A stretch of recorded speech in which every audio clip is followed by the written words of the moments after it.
আসসালামু আলাইকুম আমার প্রিয় সাকিবিয়ান ভাই এবং বোনেরা। আপনাদেরকে একটা গুড নিউজ দেবো এই মুহূর্তে। তার আগে অনুরোধ করব, যারা নতুন আমার ভিডিওটা এই মুহূর্তে দেখছেন তারা প্লিজ আমার চ্যানেলটিকে সাবস্ক্রাইব করে পাশেই থাকুন। যারা সাকিবিয়ান আছে অবশ্যই আমার চ্যানেলটিকে সাবস্ক্রাইব করতে ভুলবেন না। সাকিব খান সংক্রান্ত যে কোনো আপডেট পেতে আমার সাথেই থাকুন সব সময়। চ্যানেলটিকে সাবস্ক্রাইব করে সাথে থাকুন। তো সেই গুড নিউজটা কি? সেই গুড নিউজটা হচ্ছে, আপনারা সবাই জানেন গতকালকে স্টার সিনেপ্লেক্সের কোনো শাখায় কিন্তু শাকিব খানের প্রিন্সের কোনো প্রদর্শনী ছিল না। কারণ সার্ভার জটিলতা, পাসওয়ার্ড সংক্রান্ত সমস্যার কারণে কিন্তু প্রিন্সের কোনো প্রিন্সের সিনেমা কোনো শাখায়, স্টার সিনেপ্লেক্সের কোনো শাখায় চলে নাই। আজকে সেই সমস্যা সমাধান হয়ে গেছে। রাত ৮টা থেকে স্টার সিনেপ্লেক্সের বসুন্ধরা শাখায় চলবে প্রিন্স। আগামীকালকে থেকে স্টার সিনেপ্লেক্সের যতগুলো শাখা আছে সব শাখায় একযোগে চলবে প্রিন্স সিনেমা।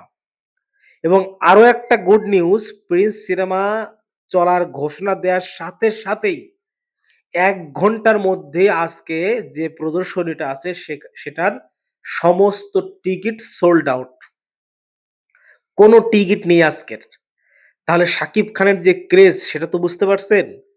সারা সিঙ্গেল স্ক্রিন সারা বাংলাদেশের সব জায়গাতেই কিন্তু শাকিব খানের দাপট ছিল।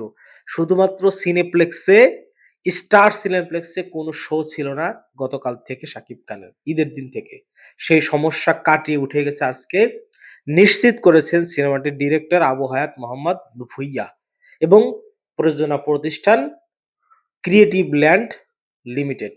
তো আগামীকালকে থেকে একযোগে সারা বাংলাদেশের সিঙ্গেল স্ক্রিন এবং সিনেপ্লেক্স গুলোতে একযোগে চলবে শাকিব খানের প্রিন্স। আপনারা যারা এখনো দেখেন নাই বা দেখার ইচ্ছা করতেছেন, আমি আপনাদেরকে অনুরোধ করব অনলাইনে আগেই অবশ্যই টিকিটটা কেটে রাখবেন। কারণ প্রিন্সের টিকিট কিন্তু আপনারা সিনেমা হলে সরাসরি গিয়েই কিন্তু টিকিট পাবেন না। আপনাদেরকে অনুরোধ করব আগে থেকে টিকিট কেটে তারপরে সিনেমা হলে গিয়ে সিনেমা দেখার জন্য। আর আরেকটা অনুরোধ থাকবে, আমি আমার সবগুলো ভিডিওতে এই অনুরোধটা করতেছি, সিনেমা হলে গিয়ে কেউ মোবাইলে ভিডিও ধারণ করে সেটা সোশ্যাল মিডিয়ায় আপলোড করবেন না। সিনেমার ক্ষতি করবেন না। সিনেমার ক্ষতি মানে কিন্তু শাকিব খানের ক্ষতি, সিনেমার ক্ষতি মানে কিন্তু বাংলাদেশের ফিল্ম ইন্ডাস্ট্রির ক্ষতি, বাংলাদেশের ক্ষতি। সো এই জিনিসটা আপনারা খেয়াল রাখবেন। সিনেমা যেন কোনোভাবে, আপনারা তো পাইরেসি করবেনই না। যদি কোনো মানুষকে আপনারা দেখেন, আপনার আশেপাশে কোনো মানুষ ফোন বের করে সে কোনো ফুটেজ রেকর্ড করার চেষ্টা করতেছে, সঙ্গে সঙ্গে আপনারা সেটা প্রতিহত করবেন।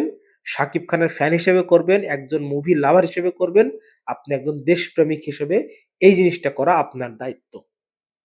ধন্যবাদ, ভালো থাকবেন। চ্যানেলটিকে সাবস্ক্রাইব করে সাথে থাকবেন।